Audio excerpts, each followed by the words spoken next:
The story of the tax-exempt foundations begins on March 26, 1852, when George Peabody, the man widely regarded as the father of modern philanthropy, writes an open letter to the London Times, in which he announces his intention to ameliorate the condition of the poor and needy of this great metropolis, and to promote their comfort and happiness. Peabody went on to say that we have today to announce an act of beneficence unexampled in its largeness and in the time and manner of the gift. Originally named the Peabody Donation Fund, its focus was on urban regeneration, with a vast array of community programs throughout the poorer neighborhoods of London.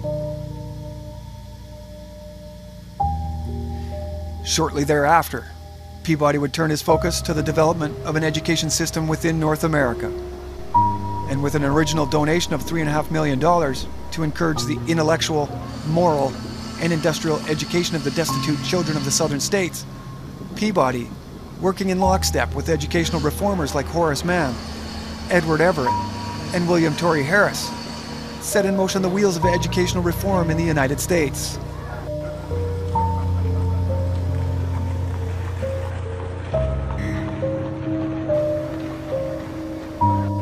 Peabody would go on to establish institutes of learning for both student and teacher, as well as several libraries and museums, including the Peabody Institute in 1852. When Peabody retired, he was worth $230 million in today's dollars, and it is directly from Peabody's financial empire that the huge multinational banking conglomerates of today, J.P. Morgan, the Deutsche Bank, and Morgan Stanley can all trace their origins.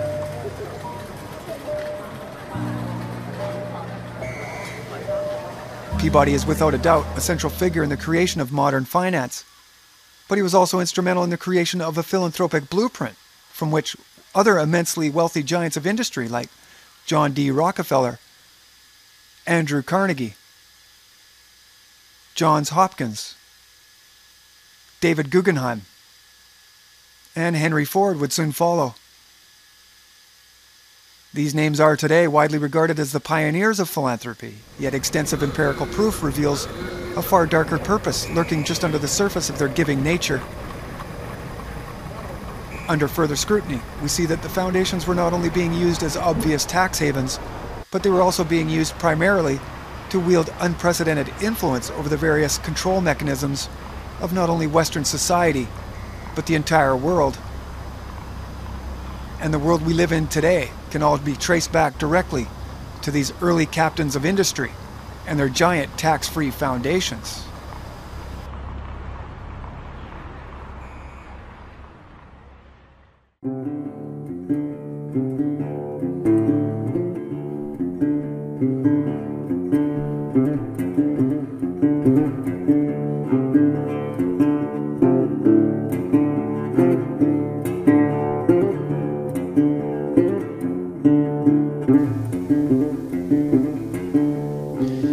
On July 8, 1839, John Davison Rockefeller is born in Richford, New York, to a devoutly religious woman named Eliza and a notorious vagabond snake oil salesman known as Devil Bill. As if by divine providence, young John enters the world just as the Industrial Revolution was sweeping west across the plains of America.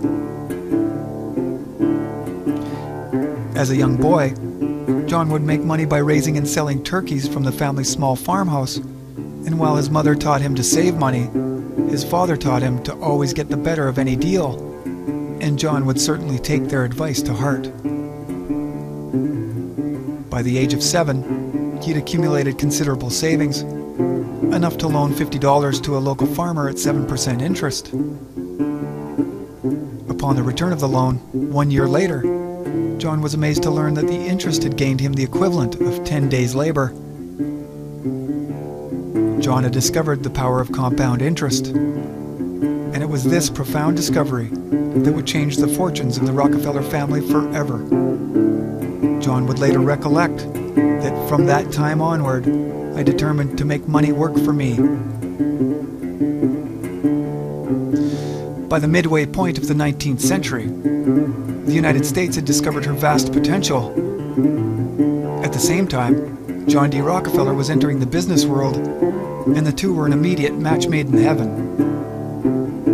With discoveries of large deposits of oil, iron, copper, and tin, the U.S. was able to break free from her economic dependency upon Britain.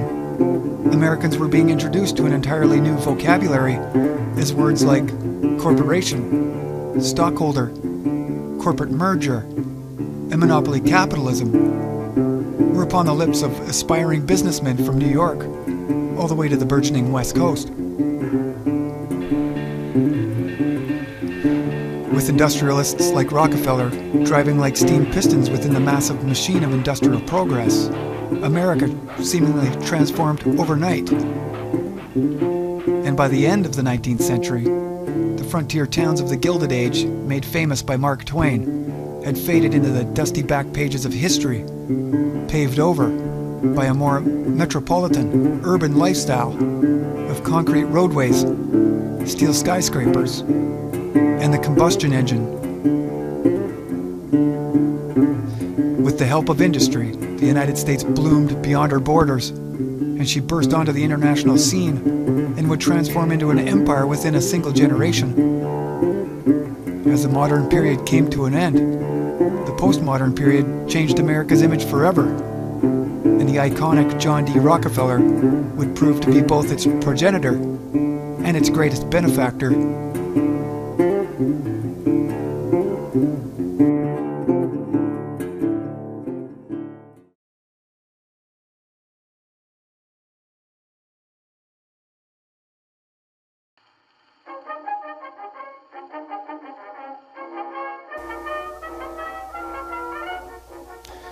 On August 27, 1859, oil was discovered in Titusville, Pennsylvania, and thousands of men in search of fortune flooded the area.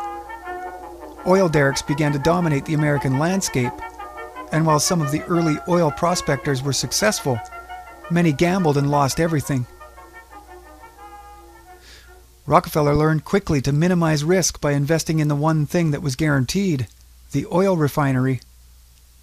For no matter where the oil came from, it all had to be refined. And in 1862, at the age of 22, along with his partner and fellow classmate M.B. Clark and chemist Samuel Andrews, young John first enters the oil industry. 5 years later, with the help of his brother William and business partners, he formed Rockefeller, Andrews, and Flegler. Eventually, Rockefeller would buy out his partners to become sole proprietor, and over the next 20 years, through cutthroat business tactics, would go on to dominate the oil industry.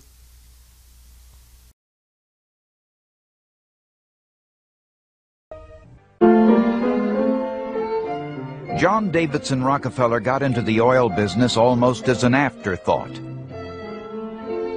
At the age of 19, he and a partner had formed a produce shipping firm in Cleveland, Ohio, specializing in pork, salt, and wheat.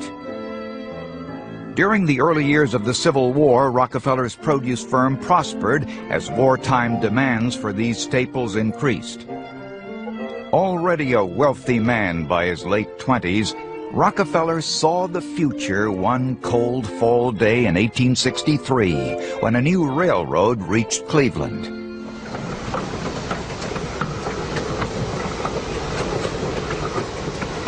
Now Cleveland was linked to the oil-rich regions of Pennsylvania. Dozens of petroleum refineries quickly sprang up along the city's rail lines. Rockefeller knew an opportunity when he saw one. In 1864, he bought his first oil refinery. It did not take him long to realize that the profit potential dwarfed that of the produce business. He became convinced that his future lay in oil, not commodity exchange. Rockefeller's entry into oil refining follows, I think, a careful analysis of the commodity by Rockefeller himself. He saw the potential in this. Its lighting capability was much higher than candles or camphene or sperm oil, and he probably saw the potential, but he also heard what I would call the ruckus coming from the Pennsylvania border, because by the mid-1860s, Cleveland's newspapers were awash with stories of the fortunes being made and lost in the oil fields near Titusville and in western Pennsylvania.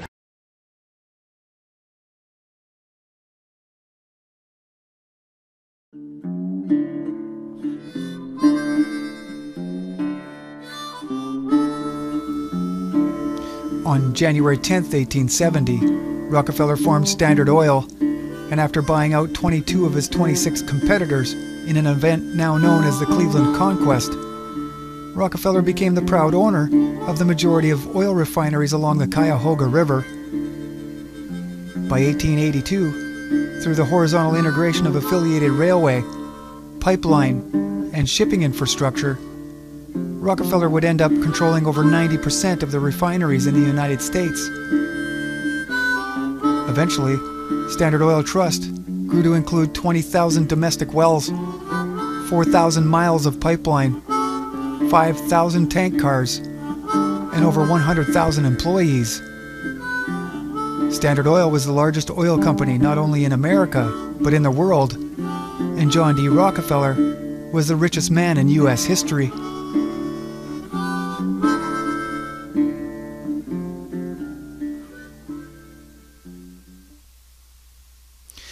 Like his father before him, Rockefeller's aggressive business strategies earned him constant public ridicule. Countless newspaper articles relentlessly criticized Rockefeller, often portraying him as a monster, labeling him as public enemy number one. According to the New York World, Standard Oil was the most cruel, impudent, pitiless, and grasping monopoly that had ever fastened upon a country, and the vast majority of the American public agreed. Rockefeller's public persona and family reputation would be dragged through the mud several times during this period, but never more aggressively than by a young investigative journalist named Ida Tarbell.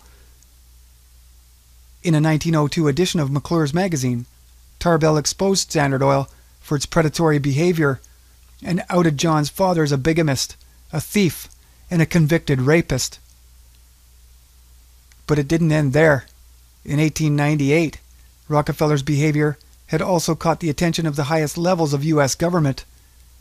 Then President William McKinley's Industrial Commission began an investigation into the pricing policies, industrial concentration, and treatment of immigration and labor markets by large corporations like Rockefeller's Standard Oil and the Carnegie Steel Company.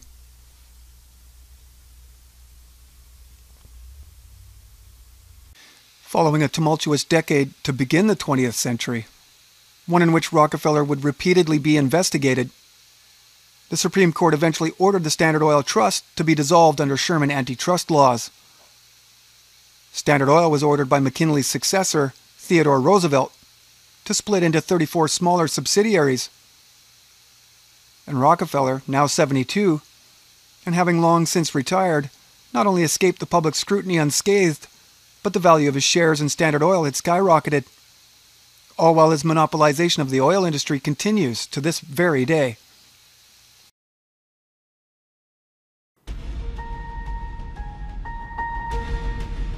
On May 15, 1911, the Supreme Court of the United States declared that Standard Oil was a monopoly in restraint of trade and should be dissolved.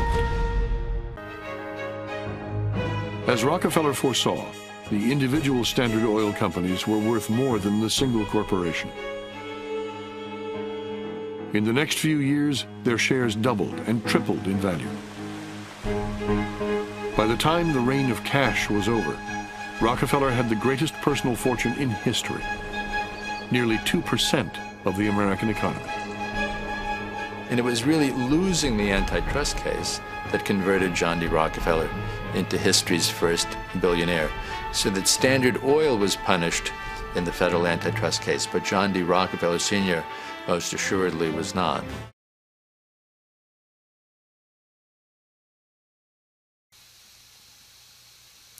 Standard Oil of Kentucky and California eventually become Chevron. Eastern State Standard Oil of New York and New Jersey dissolve into Exxon, and Standard Oil of Indiana and Ohio become British Petroleum. While Rockefeller deftly maneuvered his way through the Supreme Court investigation to not only reform the oil industry to his liking, he would now focus on the molding of American society itself by using his exorbitant personal wealth to overhaul the medical industry, the agricultural industry, and the academic and educational systems of the entire United States.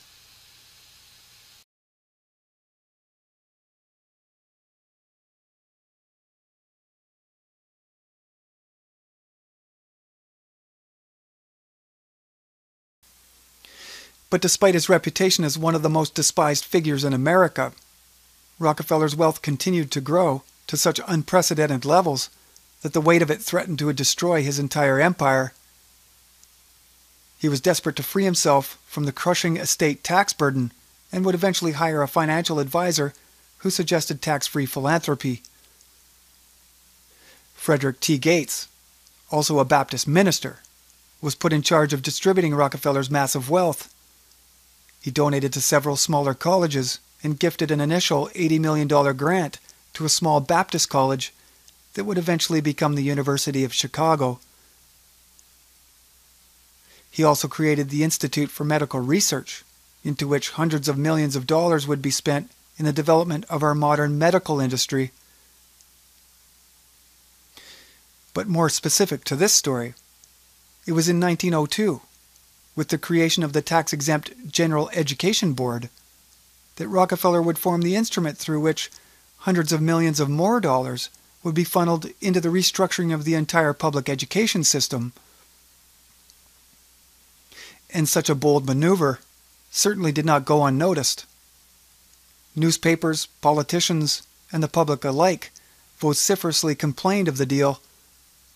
They raised questions regarding the moral and ethical consequences of allowing an oil magnate billionaire to single-handedly recreate the entire United States public education system simply upon the prestige of wealth. This voice, most well represented by the manufacturer's record taken from congressional testimony in 1917. Control, through possession of the millions massed in the educational trust, of 2 or 3 or 4 times as many millions of dollars in education, makes possible control of the machinery and the methods of education. It makes it possible for the central controlling body to determine the whole character of American education, the textbooks to be used, the aims to be emphasized. Operating through state, denominational, and individual systems of schools and colleges, it gives the financial controller power to impose upon its beneficiaries its own views, good or bad, and thereby to dominate public opinion in social, economic, and political matters.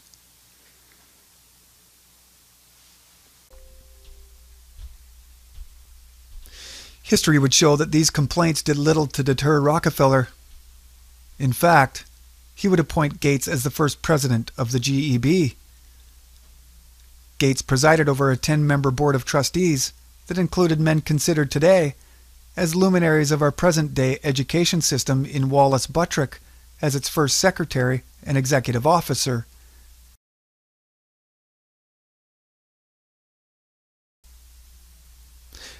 The GEB would receive an initial $1 million grant from John D. Rockefeller Sr. to be expended at its discretion during a period of 10 years and will make payments under such pledges from time to time as requested by the board or its executive committee through its duly authorized officers.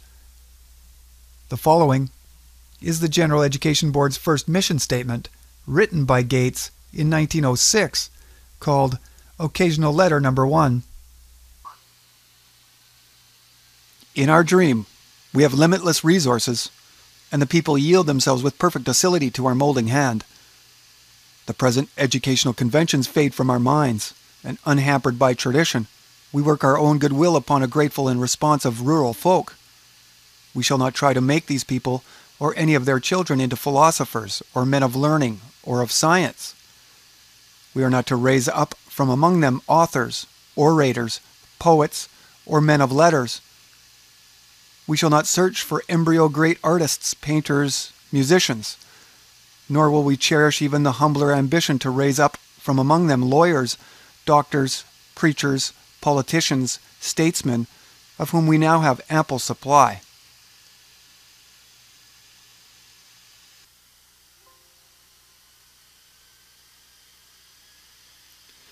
Shortly thereafter, Rockefeller sent a second letter dated March 1, 1902 to the board's chairman, William H. Baldwin, Jr., indicating the intentions of their now famous mandate, which was to promote education in the United States of America without distinction of sex, race, or creed. This sentence serves as a perfect example of Aesopian language, in that while it sounds humanitarian to suggest the inclusion of everyone within a system of education, it quickly can be interpreted as malevolent, or even insidious the moment it is made mandatory and refusal becomes punishable by law, unconstitutional, and even inhumane when the goal becomes the removal of a student's free will or individuality. Rockefeller would donate $43 million in the first 5 years of the GEB's existence, and it is through these grants that our modern-day school system of indoctrination was born. In the following decades, Rockefeller money would saturate research departments at nearly every major American university, including the psychology department at Harvard, the very laboratory in which famous behaviorist B.F. Skinner was carrying out his surreptitious operant conditioning techniques.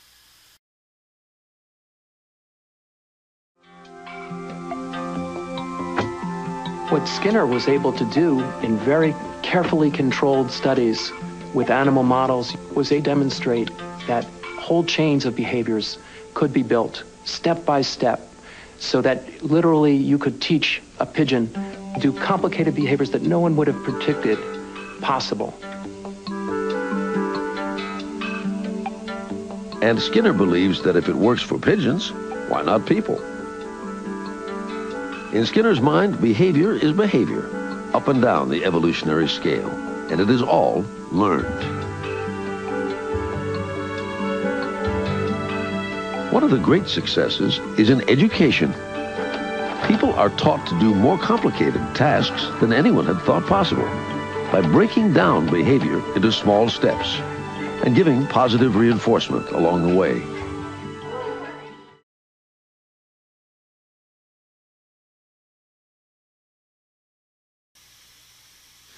Skinner's positive reinforcement techniques removed the reward a student naturally felt from the successful accomplishment of a chosen task with a secondary material reward, and why today we see with every passing generation more importance put upon the reward to be received rather than the natural reward one feels from acting and behaving in a proper, ethical, and moral manner.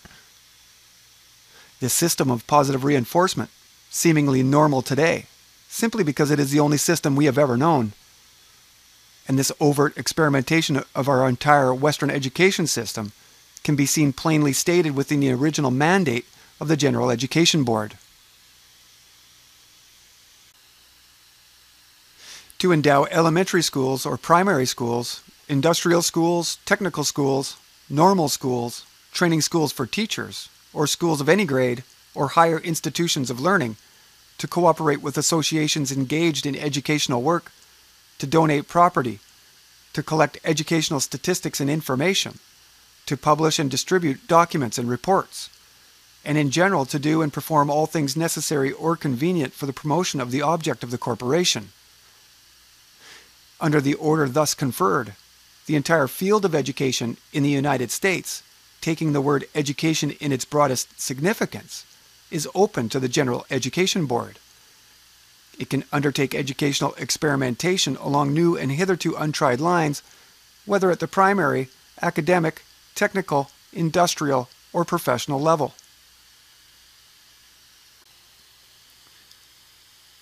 In exchange for tens of millions of dollars in grant money, Rockefeller had free rein to engage in whatever educational experimentation he felt necessary, to be understood in its widest interpretation.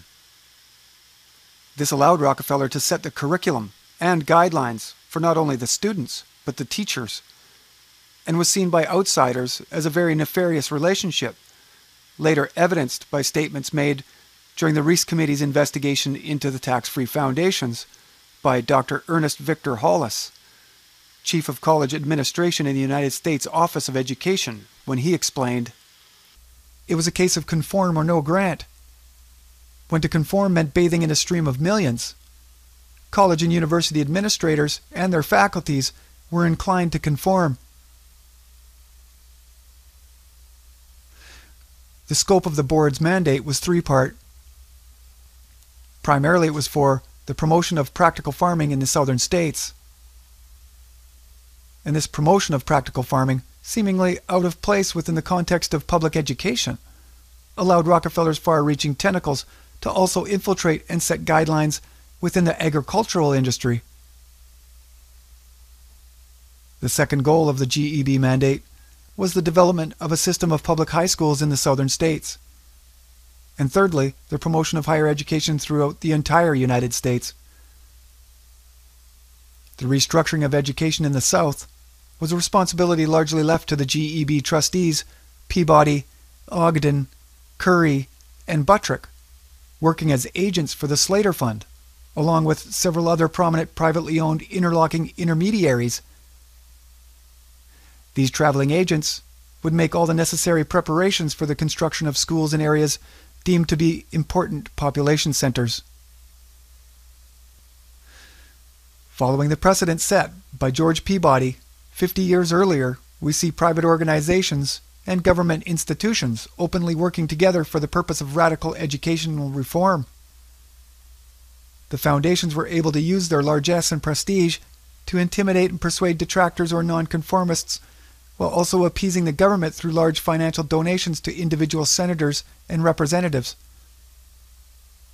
This strategy was essential in the passing of legislation on the county, state, and federal levels by using subsidiary affiliations or clearinghouses like the Slater Fund, the Peabody Fund, and the Southern Education Board as the conduit.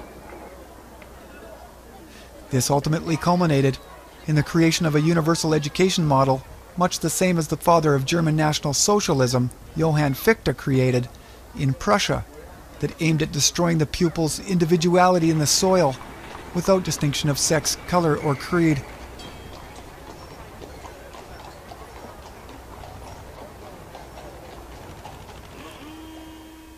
Despite considerable public opposition, like that displayed in the following statement from the New Orleans Times-Democrat, Rockefeller's vision would eventually become the accepted system of public schooling and remains largely unchanged to this day. The case here is plainly stated. The fund which the General Education Board administers is largely provided by men whose interest in shaping public opinion upon certain matters of vital concern to society and to the state is very great. Whether their philanthropy serves as a cloak to attain the ends desired, or whether the plan is unselfishly conceived and the sinister influence unconsciously exerted, the edict is likely to be the same in the end.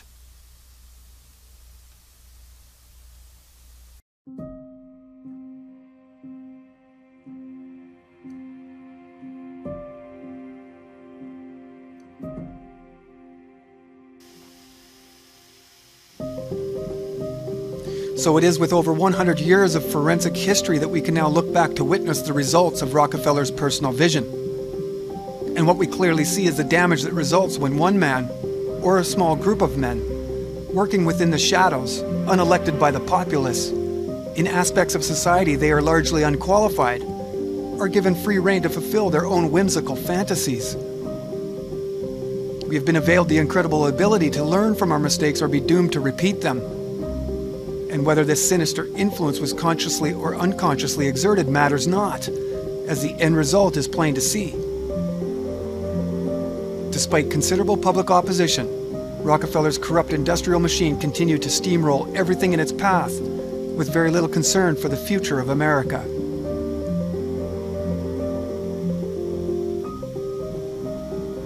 Join me for the next installment of the History of Propaganda, when we will follow the money trail even further down the rabbit hole and uncover the motivations that propelled the Rockefeller name onto the international stage, as the family used the same techniques of bribery that shaped domestic policy to create the global control mechanisms we know today as the United Nations, UNESCO, and NATO.